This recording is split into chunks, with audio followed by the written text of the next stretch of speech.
رب العالمین والصلو والسلام علی سید المرسلین اما بعد فاعوذ باللہ من الشیطان الرجیم بسم اللہ الرحمن الرحیم الصلاۃ والسلام علیک یا رسول اللہ الصلاۃ والسلام علیک یا حبیب اللہ الصلاۃ والسلام علیک یا نبی اللہ وعلی آلک واصحابک یا نور اللہ۔ پیارے اور محترم اسلامی بھائیوں، دارالفتہ اہل سنت سلسلے میں ایک مرتبہ پھر مرحبا کہتے ہیں۔ الحمدللہ عید الاضحیٰ کا مبارک جو ایام تھے وہ ابھی کچھ ہی دنوں پہلے ختم ہوئے۔ آج عید کے بعد پہلا دن ہے، یعنی چوتھا دن کہہ لیجئے۔ انشاءاللہ عز و جل اب دوبارہ سے دارالفتہ اہل سنت کے سلسلے جو پرانی روٹین ہے اسی کے مطابق انشاءاللہ براہ راست نشر کیے جائیں گے۔ یاد رہے کہ ہمارا یہ سلسلہ ہفتے میں 6 مرتبہ براہ راست نشر کیا جاتا ہے۔ جمعہ اور اتوار کے علاوہ روزانہ اسی وقت یعنی مغرب کی نماز کے بعد کم و بیش 7:30 کے آس پاس اور بدھ کے دن صبح 8:15 بجے الحمدللہ یہ براہ راست نشر کیا جاتا ہے، اور اس کو روزانہ ہی مختلف موضوعات کے ساتھ لایا جاتا ہے۔ آج بھی انشاءاللہ عز و جل قربانی اگرچہ گزر چکی ہے اور قربانی سے متعلق ہم نے متعدد سلسلے کیے، لیکن کچھ نہ کچھ مسائل ایسے ہیں کہ جو قربانی کے بعد بھی پوچھے جاتے ہیں، درپیش رہتے ہیں۔ انشاءاللہ کچھ سوالات وہ بھی شامل سلسلہ کیے جائیں گے، آپ کی کالز بھی لی جائیں گی۔ آپ کسی بھی حوالے سے شرعی رہنمائی حاصل کرنا چاہیں تو ہمارے دیے گئے نمبرز پر کال کیجئے۔ آپ چاہیں تو SMS بھی کر سکتے ہیں اور واٹس ایپ کے ذریعے بھی سوالات پوچھ سکتے ہیں، ویڈیو سوالات بھی ارسال کریں، انشاءاللہ ممکن ہوا تو آپ کا سوال سلسلے میں شامل کر لیا جائے گا۔ درود پاک کی فضیلت سنتے ہیں۔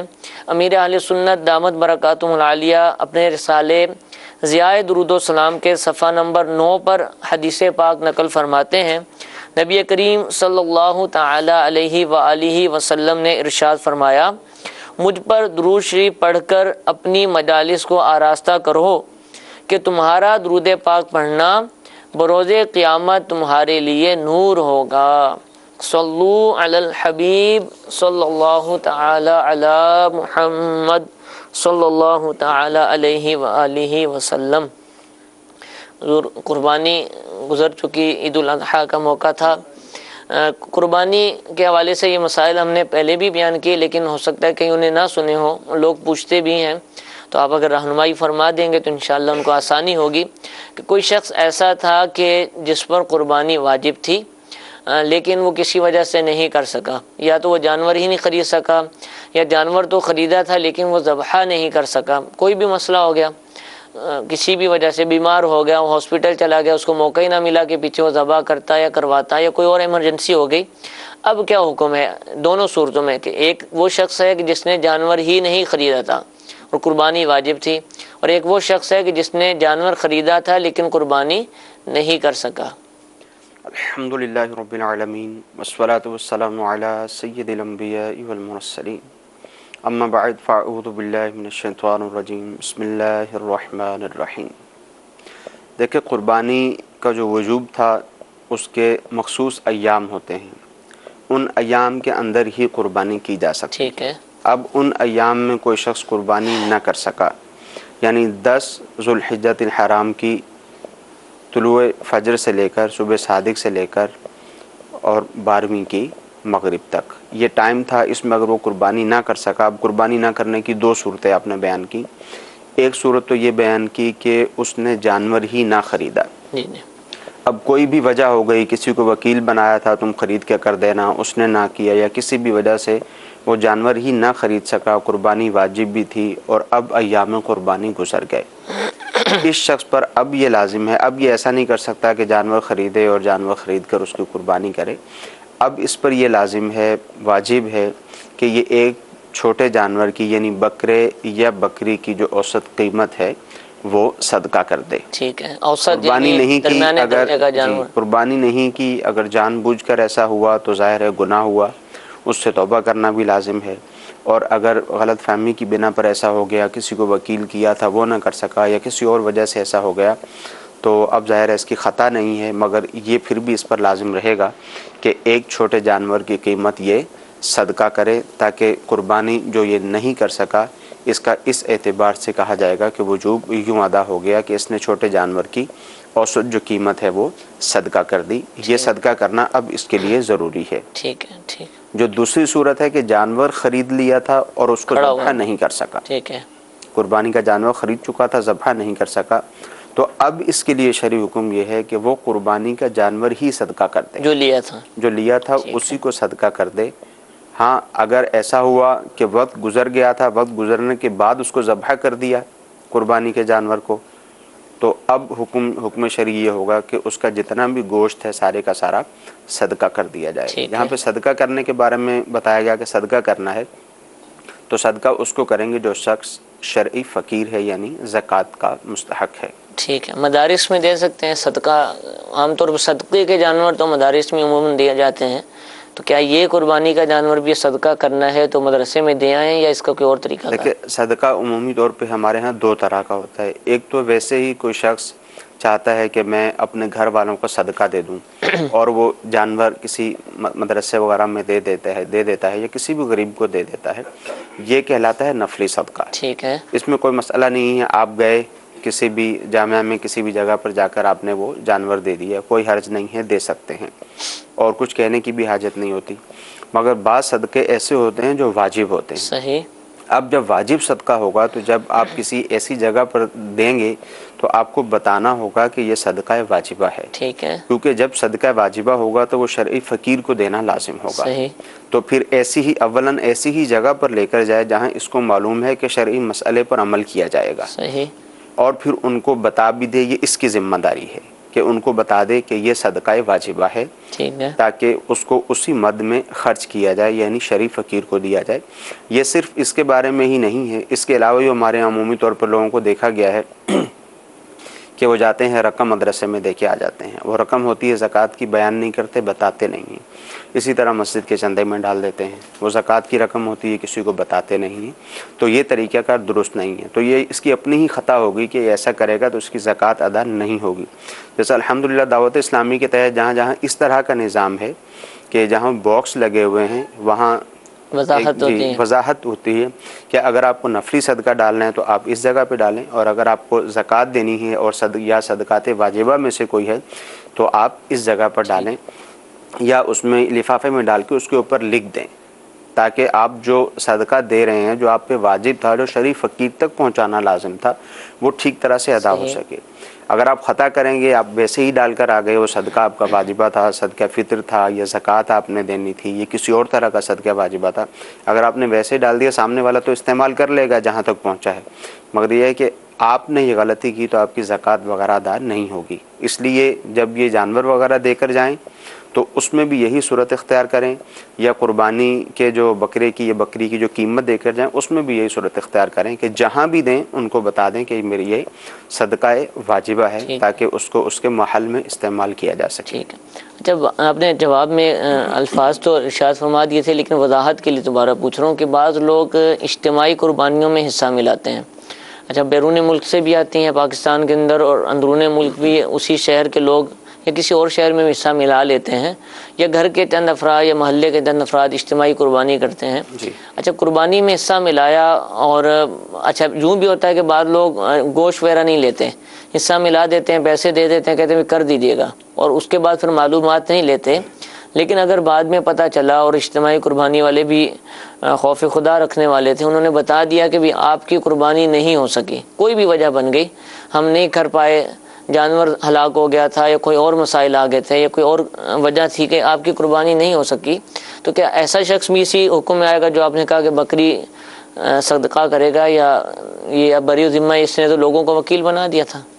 جی بالکل ایسا ہی ہے، کیونکہ بے شک آپ نے کسی کو وکیل بنا دیا تھا۔ جب آپ نے وکیل بنا دیا ہے، جو اس نے آپ کو ٹائم دیا ہے، جی جی، چاہے آپ نے اجتماعی قربانی میں حصہ ڈالا تھا یا آپ نے کسی کو ایسے ہی کہا تھا کہ میری طرف سے بکرا یا بکری لے کر ذبح کر دیجیے گا، قربانی کر دیجیے گا، جو اس نے آپ کو ٹائم دیا ہے یا جو اجتماعی قربانی والوں نے آپ کو ٹائم دیا ہے، آپ بعد میں ان سے معلوم کر لیں پوچھیں کہ بھائی اس نام کی قربانی تھی، وہ قربانی ہو گئی ہے یا نہیں ہو گئی۔ ٹھیک ہے، اگرچہ گوشت نہیں لینا تھا، آپ کا ارادہ یہ تھا کہ سارے کا سارا گوشت غربا میں، فقراء میں، مستحق لوگوں میں تقسیم کر دیا جائے، صحیح، اس کے باوجود آپ معلوم کریں کہ کیا میری قربانی ہو گئی ہے، کیونکہ یہ آپ نے ٹھیک فرمایا کہ ایسا ہوتا ہے کہ جہاں پر اجتماعی قربانیاں ہوتی ہیں، ایک ایک جگہ پر کہیں پر 50، کہیں پر 100، کہیں پر 150، کہیں پر 200 جانور ایک ایک جگہ پر موجود ہوتے ہیں۔ جی جی، بعض اوقات غلطی ہو جاتی ہے، نام لکھنے میں غلطی ہو جاتی ہے، بعض اوقات پوری کی پوری گائے مس ہو جاتی ہے، پوری کی پوری گائے مس ہوئی تو اس کا مطلب ہے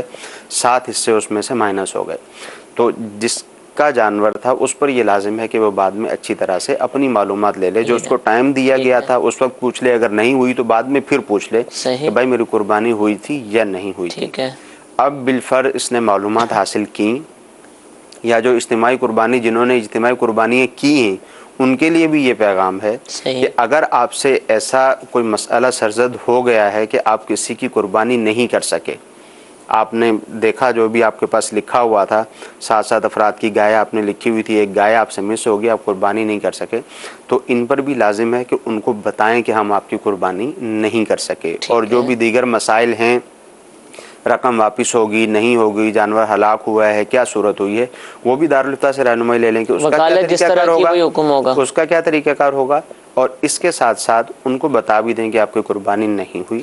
اور شرعی حکم اس کے لیے بھی یہی ہے یہ بکری کہ جب قربانی نہ ہو سکی تو اب اس پر بھی یہی لازم ہے کہ یہ بکرے یا بکری کی قیمت جو ہے وہ صدقہ کرے گا۔ اچھا، جس نے بڑے جانور میں حصہ ملایا وہ بھی بکرا بکری ہی کی قیمت یا وہ حصے کے مطابق کرے گا؟ دونوں کے لیے حکم شرعی یہی ہے اچھا اچھا، کہ جس کی قربانی نہ ہو سکی، چاہے اس نے حصہ ملایا تھا، چاہے کوئی بھی صورت اس نے اختیار کی تھی، قربانی اس کی نہ ہو سکی، وہ جو 3 ایام تھے اس وقت تک جانور ذبح نہ ہو سکا، تو اس صورت میں حکم شرعی یہی ہے کہ یہ ایک جانور کی قیمت صدقہ کرے گا۔ ہاں، جس کا جانور موجود ہے وہ جانور ہی دے دے گا، وہ جانور ہی صدقہ کرے گا۔ اچھا، اگلے سال اگر کوئی کہے میں اگلے سال ہی کر لوں گا، صدقہ کیا کرتے ہیں اگلے سال عید کے دنوں میں دوبارہ کر لیں گے، 2 جانور کر لیں گے، تو یہ ٹھیک نہیں ہے؟ نہیں، قربانی کے جو ایام ہیں، ہر سال کی جو قربانی کسی بھی شخص پر واجب ہوتی ہے وہ انہی 3 ایام میں ہی کر سکتا ہے، ٹھیک ہے، یعنی کسی پر اس سال قربانی واجب ہوئی ہے تو وہ انہی 3 ایام میں کر سکتا ہے۔ ٹھیک ہے، اگلی دفعہ جب قربانی کے ایام آئیں گے ان میں اس قربانی کی قضا نہیں کر سکتا۔ اب اس کے لیے شرعی حکم صدقہ کرنے کا ہی ہے، یہ ایسا نہیں کر سکتا کہ جیسے بعض اوقات لوگ ایسا بھی سوچتے ہیں کہ ٹھیک ہے یہ جانور موجود تھا ہمارے پاس، جانور ذبح نہیں کر سکے تو اب اس جانور کو رکھ لیا، چلیں اگلے سال اس کی قربانی کر لیں گے، اس کی قضا بھی ہو جائے گی اور ایک نیا جانور لے کے دوسری قربانی بھی کر لیں گے، تو ایسا کرنے کی شرعی طور پر اجازت نہیں ہے۔ ٹھیک ٹھیک، جانور موجود تھا تو اس کو صدقہ کرنا ہوگا، جانور موجود نہیں تھا تو اب بھی یہ نہیں کر سکتے کہ چلیں ٹھیک ہے صدقہ کیا کرنی ہے رقم، اگلا سال جب آئے گا ابھی رقم جو صدقہ کرنی ہے وہ 12-15 ہزار روپے ہوگی، اگلا سال آئے گا تو ہم 50 ہزار روپے کا جانور لے کے ذبح کر دیں گے، تو یوں نہیں ہو سکے گا۔ ٹھیک ہے، اگلے سال اگر قربانی واجب ہوگی تو وہ اس سال کی ہوگی، اس کی ادائیگی ہوگی، قربانی کی یوں قضا نہیں ہو سکتی۔ ٹھیک، لازم یہی ہے کہ جانور موجود ہے تو جانور صدقہ کر دیا جائے، اور اگر جانور موجود نہیں ہے تو ایسی صورت میں رقم صدقہ کرنا ہوگی۔ ٹھیک ہے۔ ایک میسیج اسی حوالے سے لگ رہا ہے کہ حافظ دانش سے پوچھ رہے ہیں کہ کیا یہ جو صدقہ کرنا ہے اپنے بہن بھائی کو بھی کر سکتے ہیں؟ دیکھیں یہ صدقہ واجبہ ہے، ٹھیک ہے، ٹھیک ہے، جو صدقہ واجبہ ہے بہن بھائیوں کو دینے کی شرعی طور پر اجازت ہوتی ہے۔ ٹھیک ہے، جو صدقہ واجبہ ہے جیسے مثال کے طور پر یہ بہن بھائی ہیں، مگر اس میں یہ خیال رکھنا ہوگا کہ کہیں سادات کرام میں سے نہ ہوں، ٹھیک ہے، کیونکہ جو بھی صدقہ واجبہ ہے وہ سادات کرام کو دینے کی اجازت نہیں ہے۔ ٹھیک، ہاں، اگر ان کے بہن بھائی ہیں اور وہ شرعی فقیر بھی ہیں، صحیح، یعنی زکوٰۃ کے مستحق ہیں، تو ان کو دے سکتے ہیں۔ پھر یہاں یہ بھی خیال رکھنا ہوگا اگر کوئی بہن یا بھائی نابالغ ہیں اور ان کے والد صاحب صاحب حیثیت ہیں، یعنی وہ صاحب نصاب ہیں، تو اب ان نابالغوں کو بھی نہیں دے سکتے کیونکہ اب وہ والد کے تحت آئیں گے۔ ٹھیک، ہاں، بالغ ہیں، ان کے پاس مال نہیں ہے، صاحب نصاب نہیں ہیں، شرعی فقیر ہیں، تو یہ صدقہ ان کو بھی کیا جا سکتا ہے۔ ٹھیک ٹھیک، جزاک اللہ۔ کچھ کالز بھی ہمارے پاس موجود ہیں، جی پہلی کال چلائیے۔ ہم نے ایک بیل دیا تھا قربانی کے لیے، لیکن جب اس کو ذبح کرنے لگے تو وہ بھاگ گیا ہے، ابھی تک ہمیں نہیں ملا. تو یہ بتائیں کہ ہمیں ابھی آگے کیا کرنا چاہیے؟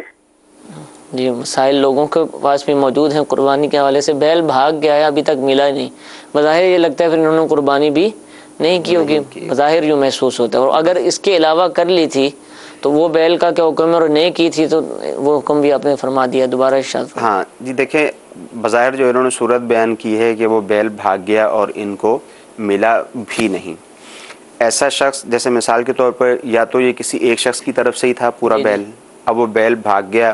وہ شخص اگر بیل بھاگنے کے بعد بھی صاحب نصاب تھا، اس پر تو لازم تھا کہ وہ جانور نیا لے کر آتا ہے اور اس کی قربانی کرتا.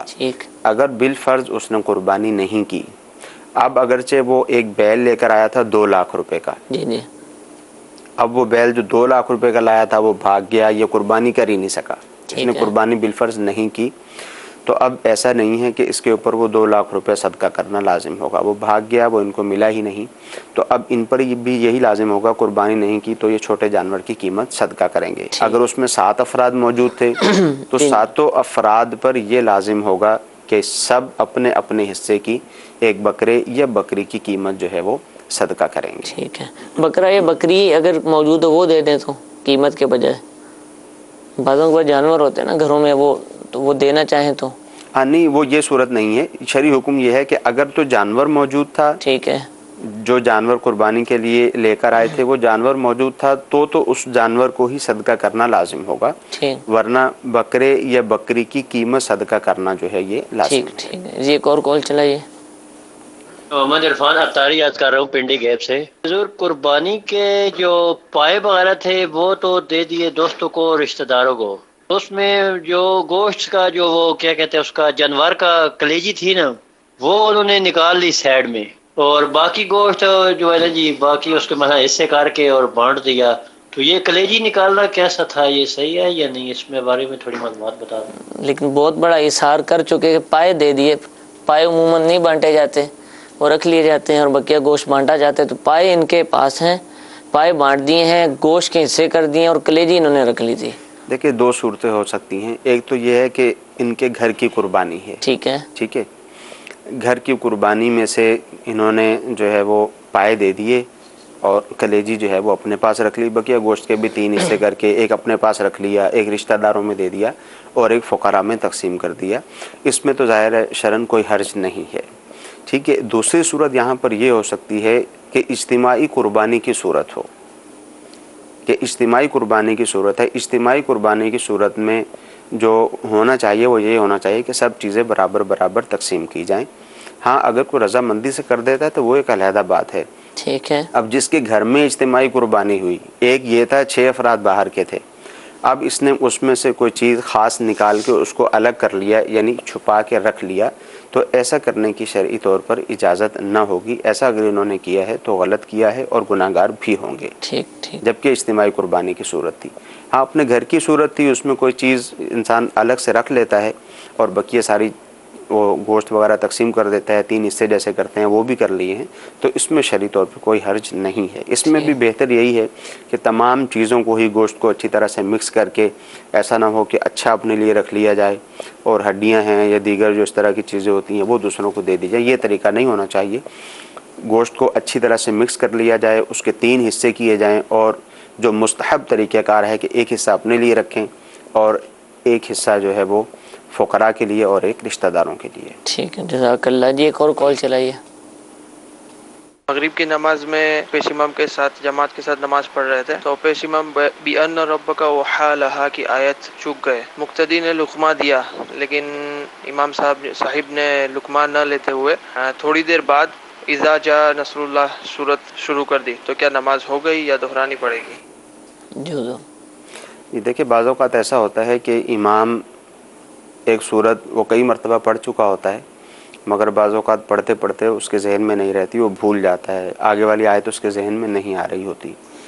تو اب جیسے آگے والی آیت ذہن میں نہیں آ رہی تھی، 1-2 دفعہ اگر انہوں نے پڑھا پھر بھی ذہن میں نہیں آئی، پیچھے سے مقتدی نے لقمہ دیا بھی پھر بھی ان کو سمجھ نہیں پڑی اور پھر انہوں نے دوسری سورت شروع کر دی، تو نماز تو اس طرح سے ہو گئی.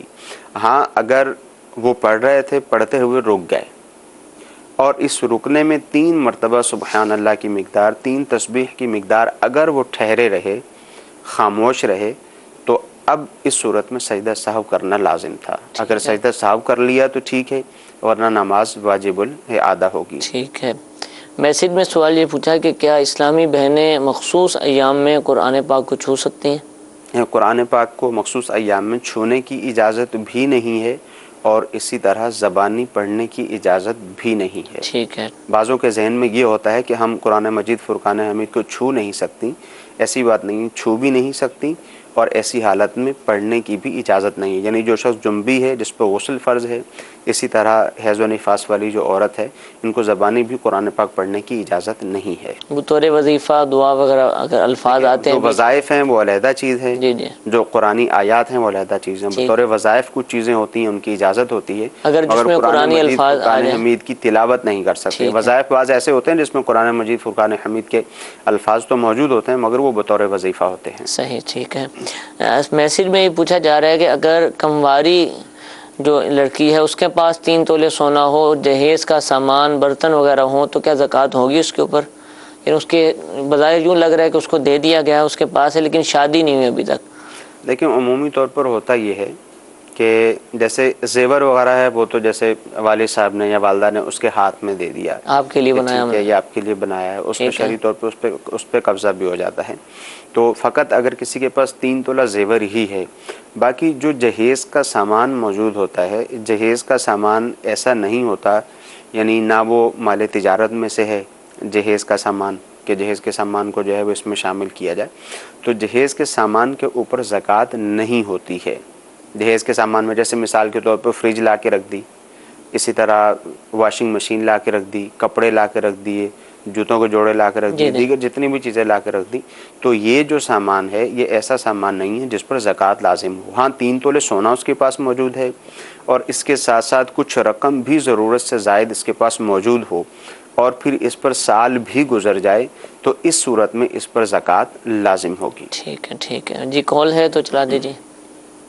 سوال یہ ہے کہ ہم نے قربانی کے لیے بکری خریدی تھی، جب اس کو ذبح کیا تو معلوم چلا کہ وہ حاملہ تھی، کیا قربانی ہو جائے؟ اس پہ بھی بہت لوگ پریشان ہوتے ہیں کہ جسم سے بچہ نکل آتا ہے، اب وہ نیا تو لیتے نہیں، لیکن پریشان ضرور رہتے ہیں کہ ہماری قربانی ہوئی یا نہیں ہوئی۔ قصاب جو گوشت فروش ہوتے ہیں وہ بھی بعض دفعہ کہتے ہیں کہ آپ کی قربانی نہیں ہوئی، یعنی وہ بھی مسائل جو ہے وہ اپنے اپنے بیان کر ہی رہے ہوتے ہیں۔ تو حکم شریعت کیا ہے؟ دیکھیے شریعت کا حکم یہ ہے کہ اگر کوئی شخص صاحب نصاب ہے، وہ جانور خرید کر لے کر آیا اور اس کو کسی طرح پتہ چل گیا کہ جانور کے پیٹ میں بچہ ہے، تو اس کے لیے تو بہتر یہ ہے کہ یہ جانور تبدیل کر لے۔ اچھا، معلوم چل جائے، معلوم پتہ چل گیا، بہتر یہ ہے کہ جانور تبدیل کر لے، کیونکہ اس کی قربانی جو صاحب نصاب ہے وہ لے کر آیا تو اس کے لیے ناپسندیدہ ہے۔ ٹھیک ہے، مگر یہ بھی اگر قربانی کر لے گا تو قربانی اس کی بھی ہو جائے گی۔ ہاں اگر جو شرعی فقیر ہے، جیسے بہت سارے لوگ شوق میں قربانی کرتے ہیں، ایک جذبہ ہوتا ہے، رقم موجود نہیں ہوتی، صاحب نصاب نہیں ہوتے، کسی کے پاس 20,000 روپئے ضرورت سے زائد رکھے ہوئے، وہ جا کر بکری لے کر آ گیا، تو ایسا شخص اگر لے کر آیا، اس کو پتہ چل بھی گیا کہ جانور کے پیٹ میں بچہ ہے، تو اس کو جانور تبدیل کرنے کی اجازت نہیں ہے۔ ٹھیک ہے، پھر جب جانور کو ذبح کیا، اب اس کے پیٹ سے بچہ نکلا، تو قربانی ہو جانے میں کوئی شبہ نہیں ہے، قربانی بالکل ہو جائے گی۔ ہاں اگر جو بچہ نکلا وہ مردہ ہے تو ظاہر ہے اس کو پھینک دیا جائے گا، ٹھیک ہے، اور اگر وہ زندہ ہے تو ایسی صورت میں 2 حکم ہیں اس کے لیے۔ ایک تو یہ ہے کہ اس کو ذبح بھی کیا جا سکتا ہے، اس کا گوشت استعمال بھی کیا جا سکتا ہے۔ ٹھیک ہے، بعض لوگوں کے ذہن میں یہ بات آتی ہے کہ ابھی تو وہ چھوٹا سا بچہ ہے، نو مولود ہے، اب اس کو ذبح کریں گے تو اس کا گوشت کھائیں گے تو وہ عجیب سی کیفیت محسوس کرتے ہیں۔ ہمارے اندر ایک عجیب سی کیفیت محسوس ہو جانا ایک علیحدہ چیز ہے، اور شریعت کا جو حکم ہے وہ علیحدہ چیز ہے۔ ٹھیک ہے، تو شریعت نے ہمیں حکم دیا کہ اس کو ذبح بھی کیا جا سکتا ہے، اس کا گوشت استعمال بھی کیا جا سکتا ہے۔ ٹھیک، اگر اس کو ذبح نہ کیا تو اب اس کے لیے حکم شرعی یہ ہوگا کہ اس کو اس جانور کو صدقہ کر دیا جائے، بہر صورت قربانی ہو جائے گی۔ صحیح، ہاں اب یہ نہیں کر سکتے، جیسے پہلے بھی ایک صورت ہم نے بیان کی کہ اب یہ کہیں کہ چلیں عید والے دن اس کی پیدائش ہوئی ہے، اب اگلی عید پہ اس کی قربانی کر لیں گے۔ ٹھیک، یعنی اگر بکرا یا بکری ہے تو اگلی عید پہ کر لیں گے، اگر جو ہے وہ بیل وغیرہ ہے تو 2 سال کے بعد کر لیں گے۔ ایسا نہیں کر سکتے، یہ اس جانور کو اپنے پاس 1 سال پورا رکھیں یا 2 سال رکھیں یا 3 سال رکھیں، لازم و ضروری ان پر یہی ہے کہ اس جانور کو صدقہ کرنا ہے۔ ٹھیک، تو کیا نہیں رکھ سکتے ہیں اتنے عرصے، سنبھال سکتے ہیں، فوراً صدقہ کریں؟ دیکھیں ظاہر ہے جب صدقہ کرنے کا حکم ہے تو شرعی حکم جو ہے اس پر فوراً عمل کرنا چاہیے۔ اگر تو ذبح کر لیا تو ٹھیک ہے، ورنہ اس جانور کو پھر صدقہ کر دیا۔ ٹھیک ہے، جزاک اللہ۔ جی ایک اور کال چلائیے۔ ریحان احمد سرگودا سے۔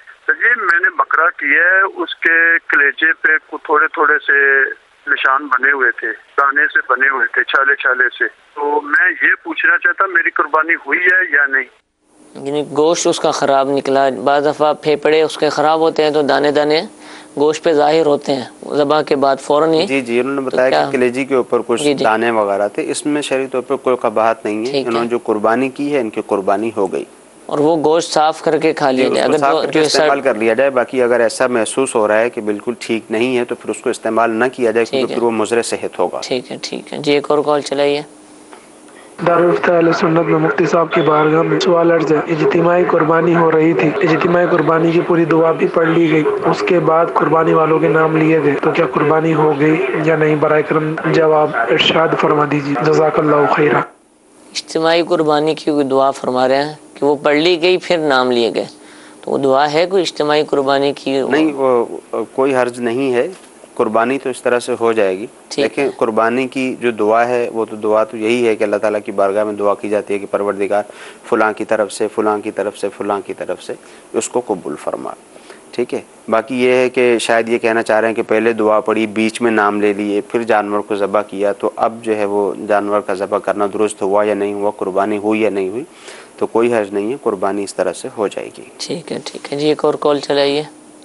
کھڑے ہو کر نماز نہیں پڑھتے، جب کھڑے ہو کر نماز پڑھنے لگتے ہیں مجھے چکر آنے لگتے ہیں، تو ایسے میں کیا مسجد میں درمیان والے صف میں بیٹھ کر درمیان میں نماز پڑھ سکتا ہوں؟ جی بیٹھ کر نماز پڑھنی اور درمیان میں، کھڑے ہو کر چکر آتے ہیں؟ ہاں دیکھیے اصل میں یہ دیکھنا ہوگا کہ جو بیماری ہے اس کی کیفیت کیا ہے۔ اگر تو ایسی کیفیت ہے کہ یہ بالکل کھڑے ہو ہی نہیں سکتے، بعض جیسے اب انہوں نے کہا کہ میں کھڑا نہیں ہو سکتا، چکر آتے ہیں، تو ظاہر ہے پھر انہوں نے کہا کہ یہ بیٹھ کر نماز پڑھیں گے اور زمین پر سجدہ کر کے نماز کی ادائیگی کریں گے، حکم شرعی بھی یہی ہے۔ مگر یہ دیکھ لیں کہ کیا یہ کچھ دیر کے لیے بھی کھڑے نہیں ہو سکتے، ٹھیک ہے، کیونکہ دیگر جو کام ہوتے ہیں چل کر آتے ہیں، اور دیگر اور بھی کام جو ہے وہ چلتے پھرتے کر رہے ہوتے ہیں، تو اب نماز میں شیطان وسوسہ ڈال دیتا ہے کہ نہیں آپ کھڑے نہیں ہو سکتے، حالانکہ نماز میں جو کھڑا ہونا ہے وہ انتہائی مختصر ہوتا ہے۔ ٹھیک ہے، پھر بھی حکم شرعی یہی ہے کہ ٹھیک ہے یہ کھڑے ہو کر نماز کی ادائیگی شروع کریں، نماز شروع کریں، جتنی دیر یہ کھڑے ہو سکتے ہیں کھڑے رہیں، اتنی دیر یہ کھڑے رہیں، اور پھر یہ بیٹھ جائیں۔ اب رہا دوسرا سوال ان کا کہ کیا صف کے درمیان میں یہ کھڑے ہو سکتے ہیں؟ بالکل صف کے درمیان میں بیٹھ کر نماز کی ادائیگی کر سکتے ہیں، جس طرح دوسرے نمازی ہیں اسی طرح یہ بھی نمازی ہیں۔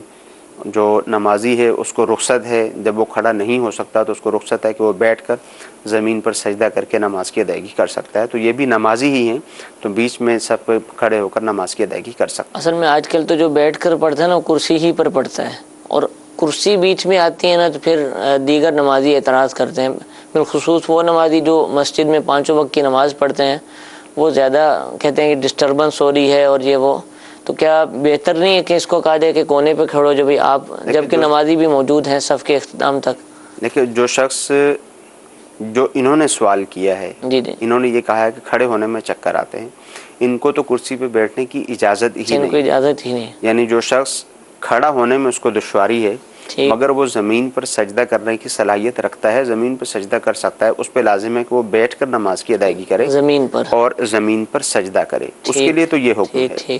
پھر دوسرا ایک کوئی ایسا شخص ہے مثال کے طور پر کھڑا ہونے کی اس کو طاقت ہے مگر وہ زمین پر سجدہ نہیں کر سکتا، اور زمین پر سجدہ کرتا ہے تو اس کی کمر میں تکلیف ہے، زمین پر سجدہ نہیں کر سکتا، ایسے شخص کو اجازت ہوتی ہے چاہے وہ زمین پر بیٹھ کر اشارے سے نماز پڑھ لے، چاہے کرسی پر بیٹھ کر اشارے سے نماز کی ادائیگی کر لے۔ اب جہاں تک کرسیوں کا تعلق ہے، جیسے ہمارے ہاں عمومی طور پر کرسیاں جو ہے وہ ایک سائڈ پر ہی موجود ہوتی ہیں، مگر یہ بات ذہن میں رہے کہ مثال کے طور پر 10 افراد موجود ہیں، جماعت شروع ہو گئی، 10 افراد کی موجودگی میں جماعت شروع ہو گئی، اب صف کے دونوں طرف جگہ موجود ہے، جہاں پر یہ موجود ہے یہاں جگہ موجود ہے، پھر یہ کونے میں بیٹھا ہوا ہے، اب اس پہ لازم و ضروری ہے کہ یہ آ کر ساتھ کھڑا ہو نمازیوں کے، اپنی کرسی وہاں رکھے اور وہاں بیٹھ کر یہ نماز کی ادائیگی کرے. اس پہ واجب ہے، اگر یہ ایسا نہیں کرے گا تو گناہ گار ہوگا، اور اگر نمازی اس کو ایسا کرنے سے منع کریں گے تو وہ گناہ گار ہوں گے. ہاں نمازی موجود ہیں، کرسیاں ہمارے یہاں عمومی طور پہ آپ نے دیکھا ہوگا ہوتی سائڈ پر ہی ہیں. ہاں جب نماز شروع ہوئی اسی وقت نمازی موجود ہیں کہ دونوں کونوں تک نمازی پہنچ گئے، جہاں وہ بیٹھا وہاں تک نمازی پہنچ گئے، ٹھیک ہے وہ وہیں پہ بیٹھا رہے. مگر اگر ایسی صورتحال ہوئی کہ صف مکمل نہیں ہوئی تو اب اس پہ لازم ہے کہ یہ کرسی لا کر اپنی جگہ پہ وہاں پر جہاں تک صف پہنچ چکی ہے وہاں لا کے رکھے گا کرسی. اب دیگر نمازی دوسری جگہ پر بے شک کھڑے ہو جائیں. اب نمازیوں کو اعتراض کرنے کی قطعی طور پر اجازت نہیں ہے. یہاں ایک مسئلہ یہ ذہن میں رہے، لوگ سمجھتے ہیں شاید جو ہے وہ قطع صف ہو جائے گا یا صف ٹیڑھی ہو جائے گی. ظاہر ہے اس کے پاؤں کرسی پر جو بیٹھا ہے اس کے پاؤں کافی آگے ہوتے ہیں، تو شرعی حکم اس کے لیے یہی ہے یہ بیٹھے گا، کوئی قطع صف نہیں ہوگی اور نہ ہی صف ٹیڑھی ہوگی. یہاں پر بعض لوگ ایسا کرتے ہیں کہ جس کو کرسی پر بیٹھ کر نماز پڑھنے کی اجازت اس اعتبار سے ملی کہ وہ زمین پر سجدہ نہیں کر سکتا، کھڑا ہونے کی طاقت اس کو ہے مگر وہ زمین پر سجدہ نہیں کر سکتا، تو جو زمین پر سجدہ نہیں کر سکتا اس سے قیام ساکت ہے. صحیح. اب بھی بعض لوگ ایسا کرتے ہیں کہ جب نماز شروع ہوتی ہے قیام وہ کھڑے ہو جاتے ہیں. ٹھیک ہے.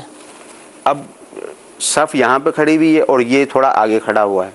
جب شریعت نے اس بات کی آپ کو اجازت دے دی کہ آپ بیٹھ کر نماز کی ادائیگی کر سکتے ہیں تو اب آپ کھڑے نہ ہوں. اچھا. اب اگر آپ کھڑے ہوں گے تو یہ آپ جو ہے وہ اس صورت میں صف کو ٹیڑھا کر رہے ہیں، اس کی شرعی طور پہ اجازت نہیں ہے. جس کو اجازت مل گئی وہ بیٹھ کر کرسی پر اشارے سے نماز پڑھے، اور جس کو یوں اجازت ملی کہ وہ زمین پر سجدہ کر سکتا ہے، کھڑے ہونے کی طاقت نہیں ہے یا کچھ دیر کھڑا ہو سکتا ہے، تو وہ زمین پر بیٹھ کر سجدہ کر کے نماز پڑھے. صف کے بیچ میں کھڑے ہو سکتے ہیں، کوئی ان کو منع نہیں کر سکتا. اچھا کسی کو امید ہے کہ میں ابھی تو کونے پہ کرسی رکھی لیکن تھوڑی دیر میں نمازی آ جائیں گے تو نماز شروع کر لیتا ہے، تو کیا ٹھیک ہے یا اب بھی نمازی صف کے ساتھ ملنا؟ بالکل ایسا کرنے کی قطعی طور پر اجازت نہیں ہے. اب جیسے مثال کے طور پر 5 نمازی وضو کر رہے ہیں اور یہاں 4 افراد کی جگہ موجود ہے، تو یہ سوچتا ہے چلو وہ 4 آ کر کھڑے ہو جائیں گے، مگر جب نماز شروع ہو گئی تو اتنی دیر تو صف میں خلا باقی رہا. ٹھیک. اور خلا جو باقی رہا اس کی وجہ سے رہا یہ وہاں پر آ سکتا تھا بیچ میں جو خلا ہوا. تو ایسا کرے گا تو یہ گناہ گار ہوگا. کسی کا انتظار نہیں کرنا، یہ وہاں پر کھڑا ہو سکتا ہے بلکہ اس کے لیے وہاں پر آنا لازم و ضروری ہے. ٹھیک ہے. کرسی پر نماز کے حوالے سے جو شرعی احکام ہیں، مزید تفصیلات اگر آپ جاننا چاہتے ہوں تو دارالفتہ اہل سنت ہی کی پیشکش ہے. المدینہ العلمیہ کے ذریعے مکتبۃ المدینہ سے شائع ہوئی یہ کتاب کرسی پر نماز پڑھنے کے احکام. اس کتاب کو ضرور خریدیے، بالخصوص وہ اسلامی بھائی، وہ بزرگ کہ جو کرسی پر نماز پڑھتے ہیں، بیٹھ کر نماز پڑھتے ہیں، وہ اس کتاب کا ضرور مطالعہ کیجیے. دعوت اسلامی کی ویب سائٹ سے بھی آپ اس کو فری ڈاؤن لوڈ کر سکتے ہیں، پڑھ سکتے ہیں. اور ساتھ ہی ساتھ جو دارالفتہ اہل سنت کی موبائل اپلیکیشن ہے کہ جس کے اندر ہماری یہ سلسلے، اس کے مدنی گلدستے، کلپس موجود ہیں، دارالفتہ اہل سنت کے مختصر تحریری فتاوی موجود ہیں، ساتھ ہی ساتھ فقہی احکام پر مشتمل کتب بھی موجود ہیں. وہاں بھی جو بک لائبریری ہے وہاں سے بھی آپ اس کتاب کو حاصل کر سکتے ہیں. کرسی پر نماز پڑھنے کے احکام انشاءاللہ مزید تفصیلات حاصل ہوں گی. ایک نماز سے متعلق سوال میسیج میں بھی موجود ہے کہ اگر کسی نے التحیات پر ہی سلام پھیر دیا، درود پاک وغیرہ نہیں پڑھا، تو کیا حکم شریعت ہے؟ دیکھیے اس کی نماز تو ہو جائے گی. ٹھیک ہے. جو درود ہے وہ پڑھنا جو ہے وہ سنت موقدہ ہے، پھر اس کے بعد دعا پڑھی جاتی ہے وہ بھی سنت ہے. ٹھیک ہے. اگر اس نے یہیں پر سلام پھیر دیا تو سجدہ صاحب بھی لازم نہیں ہوگا، نماز ہو جائے گی، مگر ایسا نہ کرنا چاہیے. ٹھیک. ایک سوال بڑا ضروری، بڑا اہم سوال پوچھا کہ قربانی کے جانور کی رسی جو ہم کر چکے قربان، اس کو کیا بعد میں دوسرے جانور کو ڈال سکتے ہیں؟ جیسے کہ جانور رکھے ہوتے ہیں لوگوں نے گھروں میں، اسی طرح ضمن میں پوچھ رہا ہوں کہ اس کے جو سجاوٹ کا سامان اترا ہے اس کا کیا حکم شریعت ہے؟ دیکھیں قربانی کے جانور کا جو بھی سامان ہے، یعنی جب قربانی کا جانور آپ نے خریدا اس وقت جو موجود تھا، پھر مزید دیگر جو ہے وہ اس کو تزئین و آرائش کے لیے اس کے اوپر جو ہے وہ لگاتے ہیں، بڑے اچھے جو ہے وہ گانیاں وغیرہ پہنائی ہوئی ہوتی ہیں، ان سب چیزوں کے لیے شرعی حکم یہی ہے کہ ان کو صدقہ کر دیا جائے. ٹھیک ہے. یہ ڈائریکٹر یعنی پی سی آر سے سوال ہے کہ کچرے میں رسیاں پھینک دیتے ہیں لوگ، ہاں جی، یہ طریقہ کار غلط ہے، ایسا نہیں کرنا چاہیے، یہ کسی ضرورت مند کو دے دینی چاہیے۔ بات اتنی سی رسی ہوتی ہے، جیسے گائے نا چھوٹی سی رسی ہے، اجتماعی قربانیوں میں بالخصوص جانور کثیر ہوتے ہیں تو اتنا سجاوٹ وغیرہ یہ چیزیں نہیں ہوتی نا، خریدا جاتا ہے کوانٹٹی میں، اور رسیاں بھی چھوٹی چھوٹی ہوتی ہیں، رسیاں ہوتی بڑی خستہ ہیں، یعنی وہ بظاہر کوئی لینے کے لیے شاید تیار نہ ہو، تو کیا ان کو بھی سنبھالنا ہوگا، ان کو بھی صدقہ کرنا ہوگا یا پھینک سکتے ہیں ان کو؟ دیکھیے اگرچہ بظاہر ان کی کوئی قیمت نہیں ہوتی، ٹھیک ہے، بظاہر تو جو دیگر چیزیں ہوتی ہیں ان کی بھی جب وہ قربانی کے جانور میں ہی استعمال ہوتی ہیں، اس کے بعد بظاہر ان کی بھی کوئی قیمت نہیں ہوتی، مگر شرعی حکم اس کے لیے یہی بیان کیا گیا کہ کسی بھی شرعی فقیر کو دے دی جائیں، ٹھیک ہے، تو اسی کے اوپر عمل کیا جائے۔ ٹھیک ہے جی، ایک اور کال چلائیے۔ جیسے مفتی صاحب فرما رہے تھے کہ جو مطلب قربانی کا ایام گزر گئے تو اس کا جو مطلب قربانی کا چھوٹا جانور ذبح کرنا ہوگا، اس کا گوشت صدقہ کرنا ہوگا، تو یہ گوشت جو ہے وہ پھر نہیں کھا سکتا۔ ذبح کا بھی کہہ رہے ہیں کہ آپ نے ذبح کا بھی فرمایا ہے یا صدقہ کرنا ہے، مسئلہ دوبارہ اصل میں شاید یہ سمجھ نہیں پائے، یعنی اس میں شرعی حکم یہ بیان کیا تھا کہ اگر کسی شخص کے پاس جانور موجود تھا، قربانی کے لیے وہ جانور لے کر آیا تھا، ٹھیک ہے، اب وہ قربانی کے ایام گزر گئے، وقت گزر گیا، قربانی نہیں کر پایا، اب اس کو کسی نے مشورہ دیا کہ بھئی ابھی تو تھوڑا ہی ٹائم گزرا ہے، ابھی ذبح کر دو، تو اس نے 12 کی غروب آفتاب کے بعد اس کو ذبح کر دیا، تو اب اس پہ لازم ہے کہ یہ تمام کا تمام گوشت صدقہ کرے گا، خود استعمال نہیں کر سکتا، قربانی اس کی ہوئی نہیں، یہ شرعی مسئلہ بیان کیا گیا، قربانی یہاں پر اس کی جو وجوب اس وقت میں ادا ہونا تھا وہ نہ ہوا۔ ٹھیک ہے، اگر جانور اس نے نہیں خریدا تھا تو اب اس پہ لازم ہے کہ یہ چھوٹے جانور کی قیمت کو صدقہ کرے۔ اچھا، جس نے جانور ذبح کر دیے، جو آپ مسئلہ بیان فرما رہے ہیں، گوشت وہ غریبوں میں تقسیم کر دے گا، صدقہ کر دے گا، تو کیا اب بھی بکری کی قیمت صدقہ کرنی ہوگی؟ اب جانور کی قیمت صدقہ کرنا اس پہ لازم نہیں ہوگا۔ ٹھیک ہے، لیکن یہ کرنا نہیں چاہیے تھا اس کو، وہ جانور ہی صدقہ کرنا چاہیے تھا۔ جی، دونوں صورتوں میں اگر اس نے وہ جانور ہی صدقہ کرنا تھا، وہ زندہ جانور ہی اس کو صدقہ کرنا تھا، اب اگر اس نے اس کو ذبح کر بھی دیا تو اب بھی اس پہ کوئی الزام نہیں ہے، ٹھیک ہے، اب بھی اس پہ یہ لازم ہے کہ وہ سارے کا سارا جانور صدقہ کر دے۔ ہاں، اگر اس نے اس میں سے کچھ استعمال کر لیا تو یہ استعمال کرنے کی اس کو اجازت نہ تھی، جتنا استعمال کیا ہے باقی سارے کا سارا گوشت جو ہے وہ صدقہ کر دے، اور جتنا استعمال کر چکا ہے اس کی قیمت کو صدقہ کرے۔ ٹھیک ہے، جزاک اللہ۔ میٹھے میٹھے اسلام بھائیو، عید قربان کے بعد بھی الحمدللہ آج ہم نے قربانی ہی سے متعلق اکثر مسائل سنے، لیکن یہ ایسے مسائل تھے کہ ہو سکتا ہے کہ کئی مسلمان ان مسائل کے حوالے سے مبتلا ہوں، ان کو ان کی حاجت ہو، تو الحمدللہ آج کے سلسلے میں ان کو بیان کیا گیا۔ جو بھی اسلامی بھائی آپ کے ارد گرد ہیں جن کے جانور رہ گئے یا وہ قربانی نہیں کر سکے، تو ان کو ہمارا یہ سلسلہ رپیٹ جب ٹیلی کاسٹ ہوگا اس کو دیکھنے کی آپ ترغیب دلائیے۔ 972 نمبر سلسلہ ہے، اور یہ انشاءاللہ عنقریب ہی دعوت اسلامی کی ویب سائٹ پر بھی اس کو اپلوڈ کر دیا جائے گا، وہاں پر بھی جا کر آپ دیکھ سکتے ہیں۔ کچھ فرمانا چاہ رہے ہیں؟ یہاں ایک مسئلہ اور بھی عمومی طور پر بہت زیادہ درپیش ہوتا ہے، وہ یہ ہوتا ہے کہ جو قصائی جانور ذبح کرنے کے لیے آتا ہے، لوگ اس سے اجرت طے کرتے ہیں، اور اجرت طے کرنے میں رقم وغیرہ بھی اس کو دے دیتے ہیں، اور قربانی کی کھال اس کو بطور اجرت دے دی جاتی ہے۔ صحیح، تو اس کی بھی شرعی طور پر اجازت نہیں ہے۔ قربانی کی کھال اگر جس نے قربانی کی ہے وہ خود استعمال کرنا چاہتا ہے تو وہ یوں استعمال کر سکتا ہے کہ قربانی کی کھال ہی کی کوئی چیز بنا کر اپنے پاس رکھ لے، یعنی وہ قربانی کی کھال باقی رہے، یعنی جیسے عمومی طور پر بیٹھنے کے لیے استعمال ہوتی ہے یا کوئی دوسری چیز بن جاتی ہے، ڈول وغیرہ بن جاتے ہیں، پہلے بنتے تھے، اب گھر میں اس طرح کا کون استعمال کرے گا؟ جائے نماز زیادہ بناتا ہے کوئی نہ کوئی۔ باقی یہ ہے کہ اس کو اپنے پاس اگر رکھنا چاہتے ہیں، استعمال کرنا چاہتے ہیں، تو وہ باقی ہو اس سے کوئی چیز بنا لی جائے، اب اس کو اپنے پاس رکھ سکتے ہیں، اپنے استعمال میں لانے کی یہ ایک صورت ہے۔ ٹھیک ہے، اب اگر کسی شخص نے قربانی کی کھال اجرت پر دی تو یہ اپنے استعمال میں لے کر آیا، مگر طریقہ کار وہ استعمال نہیں کیا جو شریعت نے اس کو بیان کیا تھا، اب اس نے اس کو اجرت پر دے دی کھال، اس پر لازم ہے کہ کھال کی جتنی قیمت بنتی ہے اب یہ صدقہ کرے۔ ٹھیک، جزاک اللہ۔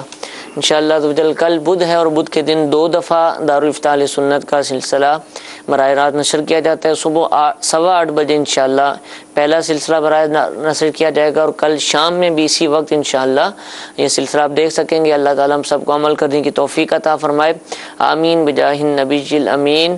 صلوا علی الحبیب صلی اللہ تعالی علی محمد صلی اللہ علیہ وسلم۔